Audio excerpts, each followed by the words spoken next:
take it to him, Scott. Some size. Oh, that's cool. Yeah. I present this tank.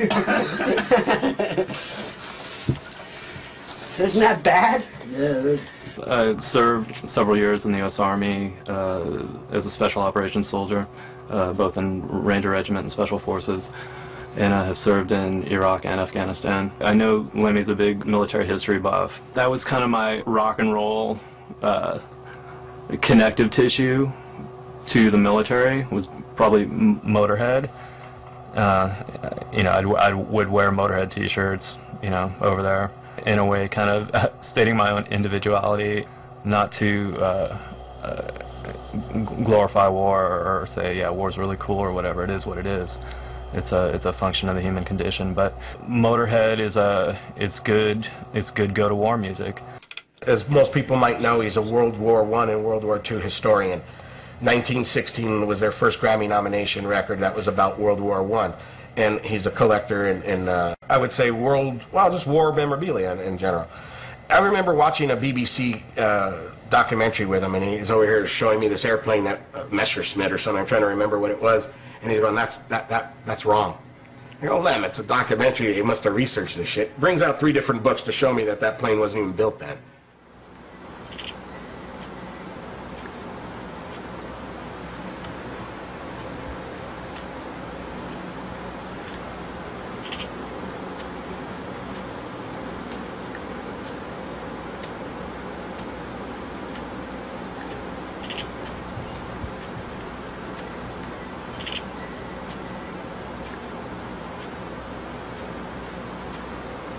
Everybody collects something, right?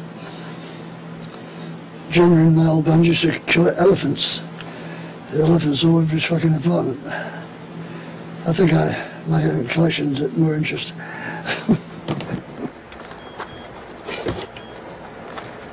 Luftwaffe Damascus sword. See the blade? That's Damascus steel. It's a Luftwaffe first model dagger. Quite pretty, I think. Purely decorational. These are Masonic daggers. Look at that. Huh?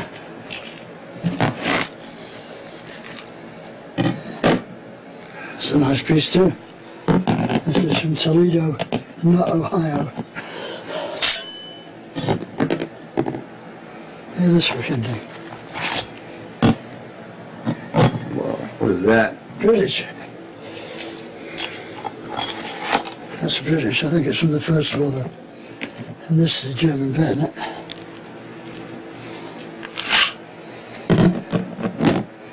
That's seen action. I always liked the workmanship and the designs, you know. They were the last great knife makers, you know, the last great sword makers. It's a craft in Germany that has largely disappeared now, you know. Even a lot of the American swords were made in Germany. In the Civil War, there was a lot of German swords used in that war. And up to the First World War, obviously, you know. I got Argentinian stuff, I got Yugoslav, I got Croat, Slovakian. And how long has it taken you to mass this collection that you have? Is it years and years, right? 19 years, yeah. When I came over to the States, I had nothing, you know. So there we are, come on.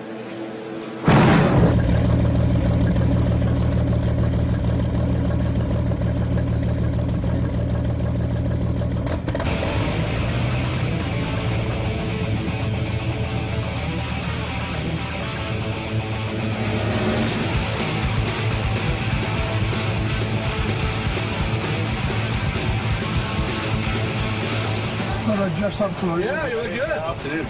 See you out How you doing? Good to meet you. I'm good. Scott, nice to meet you. Steve, how you doing? Hey. We pull all that. Check it out. MP40s, the G43, Yeah, K98. That's a 251-9. Chassis of a 222, isn't it? 251. 251. There's the head, sir. What was the chassis? A 38T. 38T, Right. check chassis. Yeah. Check one. Right, Skoda. right.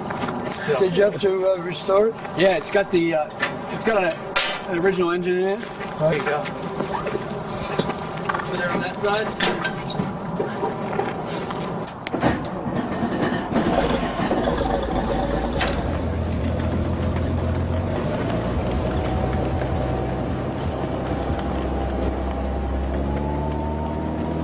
This is actually the smallest tank that the Germans made. It was made actually in Czechoslovakia based on a Skoda design from before the war. And this was called a Hetzer 38T chassis. It was a tank killer. This is a big gun for the tank this size. This is 75mm armor-piercing gun, you know. This would stop anything, more or less. They buried this tank in the ground, right? So all would be visible would be this here, right? Just a gun on the top of the tank, you know. So they just sit there and wait for you to come along and just kill you. Wars are the most interesting times. It shows the best and the worst in people. A war, you know, you get to find out who your real friends are. Ask any of those boys coming back from Iraq, you know. Anybody who's watching this film and thinks that you're a Nazi, what do you want to say to them? Well, I've had 6 black girlfriends so far, so I'm one of the worst Nazis you've ever met, right? Imagine going to Nuremberg and introducing my girlfriend to the Fuhrer, you know, like, yeah, I don't think so. I just dress how I like to dress, you know. I don't ask anybody else to do it, you know. It's a free country, supposedly. I've often said if the Israeli army had the best uniforms, I'd collect them, but they don't, you know. So there you go, you know, I can't help it. It's ridiculous to think that I could be a Nazi. I'm about as far from it as you could get. Oh yeah!